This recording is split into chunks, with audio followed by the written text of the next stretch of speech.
Hello, welcome to 10 at 10. My name is Michael Ramage. I'm the director of the Cyber Education Research Center here at Murray State University, and welcome back to 10 at 10. 10 at 10 is brought to you through a partnership between Murray State University, Grow West, the Technology Council of West Kentucky, KY Innovation, and local partner Sprocket Innovation Paducah, and the Kentucky Innovation Station in Madisonville.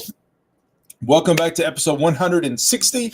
It's a time to take a look at the news of the last few weeks, and it may be a new year, but some things don't change, and there's a lot of news going on. So we'll dig into a few. We're going to run out of time. I am certain of it, but I want to share a few stories that I think are interesting. And you know, as always, I should give the disclaimer: these are a few stories out of the hundreds that we could talk about, and why not start with the big one? So this is called the Moab, the mother of all breaches. There were 26 billion records, almost 12 terabyte of data of information that was breached. So terabyte is, you know, 1,000 gigabyte. 1,000 gig is 1,000 megabyte. It's a lot of data. 12 terabyte is larger than your hard drive at home, I'm sure of. There are some computers that are coming out with a terabyte drive or a 2 terabyte drive, but very few, unless you have a server or something, are you getting a 12 terabyte drive. It's massive, a lot of data, 26 billion records. So what does this mean? This instance in particular was where a bad actor had been collecting other data breaches. So they'd been collecting in data in a database of the information collected from other data breaches. So essentially, you could go to their site and look to see if your data was in another data breach, or more importantly, you could go to their site and buy the data that was in there. So they were a broker essentially on the dark web of data. They had a firewall issue and had a data breach. And perhaps the thing that I find the most interesting about this is that this article includes a listing. Let me pull this back up. A listing of all of the websites, thousands.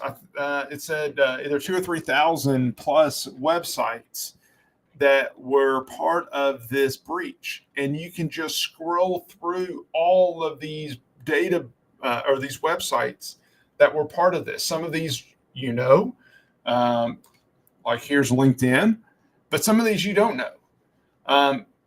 But there is a massive amount of information. So my point with sharing this today is, first of all, this is pretty massive. These are some of the big brands that have leaked records. MySpace, Twitter, LinkedIn is on there, Adobe.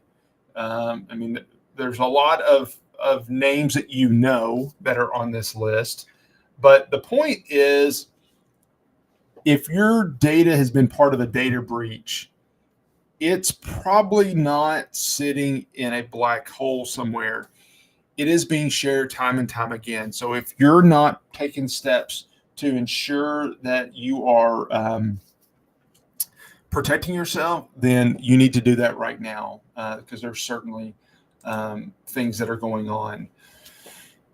There's a ransomware gang that claims it has pulled classified and top secret documents from U.S. intelligence agencies. That is just one part of what I want to share. The other part of this is that ransomware payments have dropped to a record low as victims refuse to pay. Now, there's a lot of reasons for that. This chart that you're looking at, the number's not so important as the trend is going down. This is representing the payment rates, meaning the percentage of victims that are paying. And the last number that you see on here, if you could read it, it says 29%. So right now, in the fourth quarter of 2023, we were at 3 out of 10 essentially were paying, meaning 7 out of 10 were not paying. So if you're not paying, ransomware has always made their money off of payers. Down here, there's a couple of other pieces to look at. The average ransomware payment dropped off quite a bit in late 2023. So you can see this is the average payment and the median payment. Median payment stayed about even, but the high end, the average has gone down quite a bit. The reason for that is that people aren't paying. So they have to bring that dollar amount down to a level where people are willing to pay. The last chart to look at is the size of the companies being targeted. So while the numbers coming down, what's also worth noting is that the size of the company that's being targeted is coming down as well. The reason for that is that those big companies are actually doing what they're supposed to be doing, have backups, are taking all the controls, doing everything that they need to do, and then ultimately they don't have to pay because they can recover. All right, all that's great. What does all this mean? It means a couple of things. Ransomware is still here. It's still present. It's still going on. But these threat actors are having to change their tactics. They're having to change what they do. We've talked about that a little bit in the last few months. They're not just hitting you with ransomware. They're stealing information. So they were able to, I just shared, they were able to steal some classified intelligence. What was the official term? They claimed that they were able to steal classified and top secret documents from the government. So they're having to look at ways to augment their revenue stream. I mean, it's horrible for me to say it this way, but that's what's going on. They're having to augment that. If ransomware isn't going to be the only answer, then what can we do to better protect our financial interests? I mean, they view it as a business. So what can they do to work on that? They're stealing information. They are stealing your company's confidential information. They're going to shame you. They're going to release that information. They're going to do what they can to steal your information. So you got to be super careful. Still, it's not just ransomware that we got to be concerned about, but it's that security posture overall is really important. All right. Let me shift gears a little bit. We can talk about ransomware all day and probably will several times again on 10 at 10. But another bill that I think is interesting, and I just want you to note it. There's a Florida bill that has been proposed that would not allow Florida businesses to be liable in connection with the cybersecurity incident if they are complying with industry standards. If they meet industry standards, then they're not going to be liable. That they can reduce their cyber incident liability. Now, this is a proposed bill. I don't think it's passed. This is Florida. You probably don't live in Florida. But I think what this is showing is, and I've had discussions with folks over the last few days about this, is that there's a lot to think about with liability. There's a lot to think about with cyber incident. But if government classified data can be stolen, then can your business be broken into? Sure, it can. Is there the business case to do it? That's a different question. But what we need to do is to make sure that we're doing our industry best practices, that we're following proper procedures so that we don't have to. We've done all the things that we can do. Can the bad guy still get in? Sure. With enough money, enough time, enough resources, sure, they can still get in. But we've done what we need to do to do our best to keep our company safe.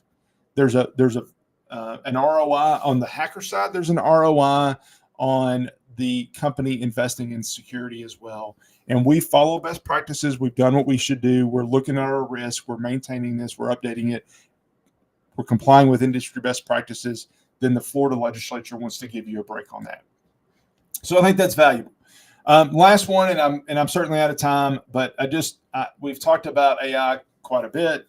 That just know that what you put in in ChatGPT or what you put in some sort of AI generator is not necessarily safe. OpenAI says mysterious chat histories resulted from account takeover. That basically people are able to get passwords from users.